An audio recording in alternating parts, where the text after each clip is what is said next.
My previous trip out here, I came by to take their 2004 Ford GT out for a test drive. Quite a kind of relevant test drive given I have the new model on order and I wanted to know what the previous one was all about, having not driven it before. But I've come by today just to say hello and catch up and see what's going on. And inside the showroom is a car that I want to take a look at in more detail because again, it's one I've never driven or filmed with. And that car in question is this, the Rolls-Royce Phantom Coupe. Now it's only just gone out of production in fact, so the Phantom line coming to an end with a new Phantom model and not too far afield. But the Coupe is sort of the ultimate in luxury, and quite frankly, it's basically the boss of a car. It is so baller in the shape and concept and everything that it sort of represents.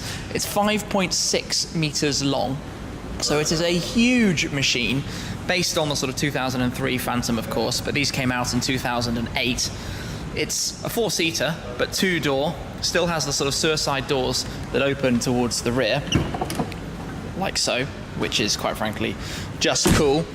But in here is a 6.75 litre V12, good for over 450 horsepower, it's 459 PS and 720 Newton meters. So you're still going to get your 0 to 60 in 5.8 seconds, which is quite frankly ludicrous because you're doing that in the style and luxury of a Rolls-Royce. So we're going to take a little bit more of a look around it now, a bit more detail, have a look at the interior and the like, and then we'll take it out for a short little drive because I've never driven a Phantom of any sort, let alone a Phantom Coupe, which is sort of marked by a different shape up here. Of course, the rear section brought a little bit further forward with the loss of the rear doors. I've not even driven a Ghost, to be honest. Only a Wraith. I think that's my only Rolls-Royce driving experience to date. So this basically fits in, well, pretty perfectly out here. It is the ultimate in luxuriousness and nice finishing with the sort of leather, the wood veneers. And remember, this is coming up for 10 years old now. Oh wait, I've got to show you this. Press the button.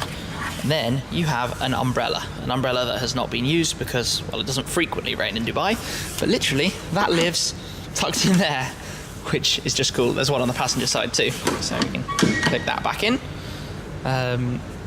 Yes, let me step inside and enjoy the fit and finish in here. But this is where you get to do this. Who doesn't love a motorized suicide door? Oh, crazy. So now I feel like I am in a proper baller seating position. Everything's a little bit visually, I suppose, outdated. It's, you know, a previous generation car. A key in my pocket. I need to pop that in here. And then the starter button is just above. Let's start it up. And the V12's in life, sort of effortless, really. And I think when I'm driving it, it's going to be quite interesting because there's a lot of power, even if it's 2.6 tons of car. You're lugging around all the sort of weight of the materials, the sheer size of the thing, the leathers, the woods, but everything you touch is still really quite nice. You've got these sort of air vent controls here. Oh, press that button and bring the screen around. I didn't even realise that. I suppose we've got the controller to go through. Oh, that would be the volume control. I don't actually know where the navigation controller is in here. Okay, I found it. You open this up and then you have the toggle for the entertainment system. Okay, that's quite cool in a fairly desperately nerdy way. Got a couple of different modes and things in here. So that's in there. Close that up. What else do we have? So that one's just the cigarette tray. Up here you've got the controls for the Starliner on the roof. So if I turn this on, you will see the roof illuminates, and then you've got controls for brightness. It's ridiculously cool. That just finishes off the inside of this car in a ridiculously luxurious way, and you've got all your sort of other controls for your seats and things in here too, and everything you expect, and then it's just a storage cubby hole behind. I like how all of these controls are just lurking, and I love that. It's just cool. Right, let's close that up. I've still got the engine running, so let's stop this for a moment. Take the key out. Let me show you in the back quickly. Jump out past the 12C. Fold the seat forward, because it's not as if there's a shortage of space back here. In fact, there's more than enough. Let me fold the seat back. Gosh, it even feels cool back here, because look at like the wood trim that's alongside you. So it is actually a proper four-seater. Interesting. Okay, let's jump back out. Handle here to help get out. You've still got to climb through the fairly narrow gap. No problems. So, you can't press the button to do this from the outside, or maybe you can. Just let me move out of the way. Okay, that was pointless, don't ever do that. So, to open the boot, press and hold, the trunk lid raises. Even in here, look at the way it's finished, look at the lining on the inside of the boot. And you can fold this down, and you've got a seat. You can sit 2 people on there. You've got extra storage under here. But even the finish in here is pretty ridiculous, but it is a Rolls-Royce. Closes like that, that drops down. Oh, and it's sort of got a soft close kind of catch on the boot lid there. So, this is a land of luxury. I imagine, before driving it, it's going to feel crazy comfortable as well. So let's go for a drive. And we're rolling, and firstly, this car feels huge, but you're actually sat quite high up, so you have an amazing visibility out kind of all around you. It feels like, well, kind of a boat, but in a very baller way, because you're just, I don't know, it's the luxury, the style, the design of it, knowing what you're in, the seats are so comfortable, the steering wheel is large but very thin. It's very quiet, very, very, very quiet, you would expect so. You've got the sort of 4-way suspension, so when you go around a sort of corner, the car is adaptively keeping it as level as possible. This is, well, literally baller or boss is the sort of best way to describe it. And you can just, even gently accelerating, feel the kind of ooze of power. You have 75% of your 720 Newton meters of torque from 1000 RPM. So basically, you don't need to rev this car very high at all to get on the move very quickly. Top speed is limited to 155 miles per hour, 250 kilometers an hour, the kind of industry standard limitation, because this is about being powerful rather than being fast.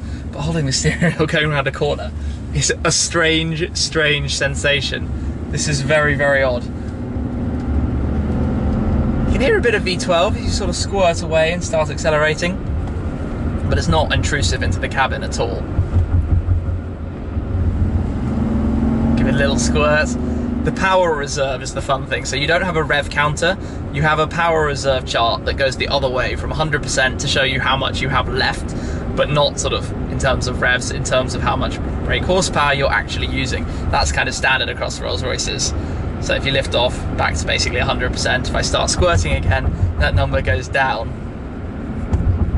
I can see why these are popular out here. You just feel completely I don't know, in a world of luxury, in a world of just cruising along as we come out of the roundabout.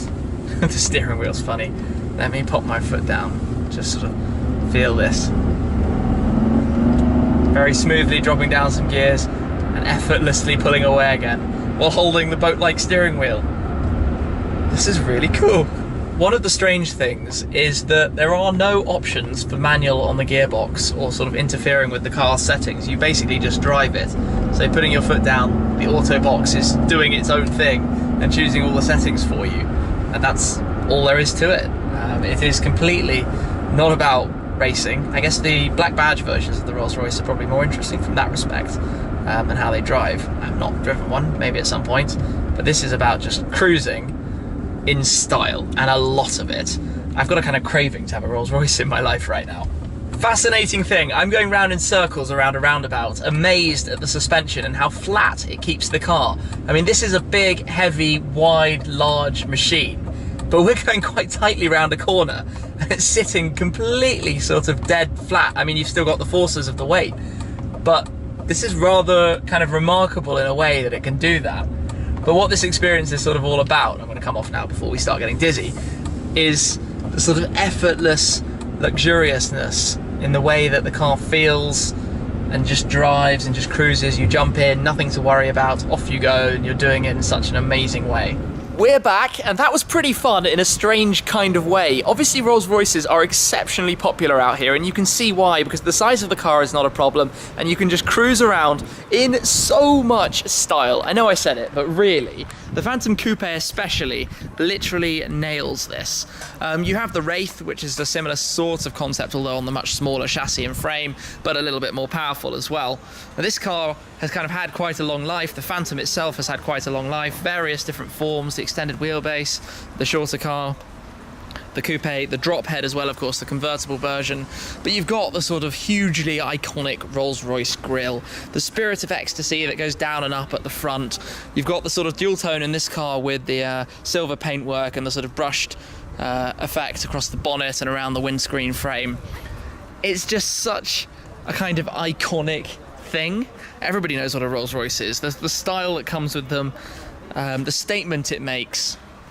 And to be honest, it's a really easy drive as well, especially that. You just jump in and off you cruise. And this one's for sale here for about 600,000 dirhams, which is 125,000 pounds or thereabouts, 130,000 pounds. It's remarkable how much car you get, how much of a statement you get for that price.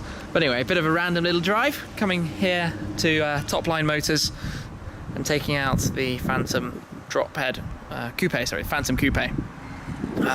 Just for a little drive. Anyway, as always seeking to film some pretty cool stuff here in Dubai, and there is a lot to come, so stay tuned, watch this space, and I'll catch up with you again very soon. So big thanks to Topline, make sure you check them out, link in the description down below. Thanks very much, guys. Cheers.